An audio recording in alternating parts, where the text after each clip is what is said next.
week is National Railway Safety Week, and that's why we have 1 week that we really, not that railway safety isn't important throughout the whole year, but we really focus on it for 1 week to make sure that everybody is aware of it and hopefully is reminded through the rest of the year.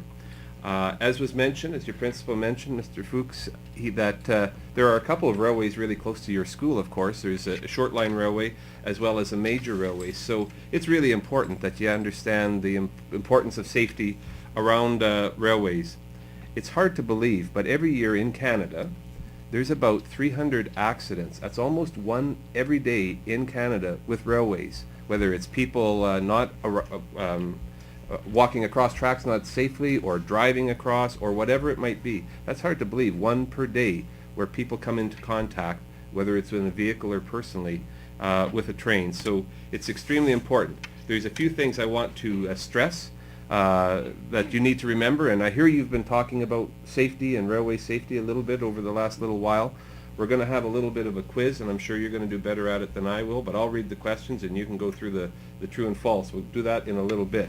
But there are a couple things that I need to kind of stress with you regarding railway safety. Number one, do not walk, run, or ride your bike on railway tracks. They're close and they may look inviting, but it's very dangerous.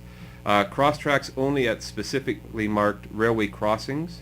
Make sure that you obey all the warning signs and signals. So there's usually signs and signals around telling you, warning you, so obey those when you're around them.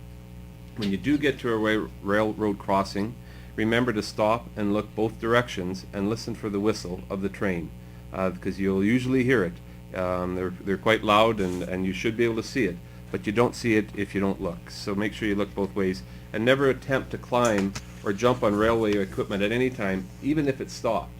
I can tell you that where I was born and raised, when I was your age, I lived in a small town, and my dad ran a grain elevator which was right next to the railway track, and we spent a lot of time around it, and I know how dangerous railway tracks and equipment can be, even though it's stopped.